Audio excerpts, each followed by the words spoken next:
ধোঁয়াটা সব থেকে বেশি, যার কারণে কাজ করতে আমাদের বেগ পেতে হচ্ছে। কারণ এখানে ঝুট গোডাউন এবং এখানে অন্যান্য বিভিন্ন মালামালও রয়েছে।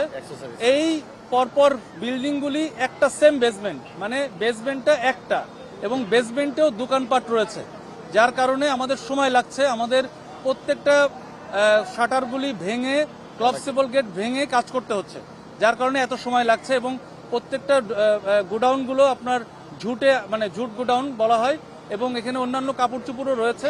তো এইসব মালামাল আপনার সরাতে এবং ভিতরে সোর্সে, আগুনের সোর্সে পৌঁছানোর জন্য আমাদের একটু বেগ পেতে হচ্ছে, সময় লাগছে।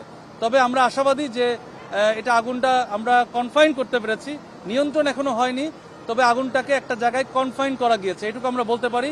আমরা চারিদিক থেকে অ্যাটাক করছি যাতে করে আগুনটা আর লিঙ্ক আপ হয়ে অন্যান্য বিল্ডিংয়ে না ছড়িয়ে যায়। এটা আমাদের প্রথম কাজ ছিল, আমরা আগুনটাকে কনফাইন করতে পেরেছি, এটুকু বলতে পারবো। আর কিছুক্ষণের মধ্যে ইনশাল্লাহ একটু সময় লাগবে, তবে আমরা নিয়ন্ত্রণের দিকে আগাচ্ছি। এই পজিটিভ একটা সাইড রয়েছে। আর ভিতরে প্রচন্ড ধোঁয়া, প্রত্যেককে ব্রিদিং করে আমরা প্রত্যেকটা কাজ করছি, যার কারণে একটু সময় লাগছে। সূত্রপাত এখনো বলতে পারবো না, বিকজ আমাদেরকে এটা আগুন নিয়ন্ত্রণ এবং নির্বাপন করার পরে সূত্রপাত বের করতে হবে। কিন্তু আমরা 42 জনকে আমরা ম্যানুয়ালি সিঁড়ি দিয়ে এবং টিটিএল বিভিন্ন ওই সাইড থেকে, মানে টিটিএল দিয়ে যদিও নামে নাই, বাট আমরা সিঁড়ি দিয়ে 42 জনকে আমরা রেস্কিউ করেছি।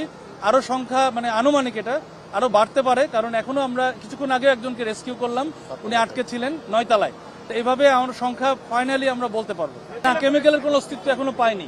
আমরা অযথা যেন আমরা এই কোনো প্যানিক ক্রিয়েট না করি, আমরা এখন পর্যন্ত কেমিক্যালের কোনো অস্তিত্ব পাইনি, বিকজ আমরা শুরুতেই অ্যাসেস করে নিয়েছি ধোঁয়াটা দেখে, এবং আমরা বুঝতে পারছি যে যেই বিস্ফোরণ শব্দ পেয়েছেন এটা বেসিক্যালি ব্যাক ড্রাফট, মানে একটা জায়গায় আগুন আটকে থাকলে অথবা ধোঁয়া আটকে থাকলে হঠাৎ করে সেটা খুললে যে শব্দটা হয়।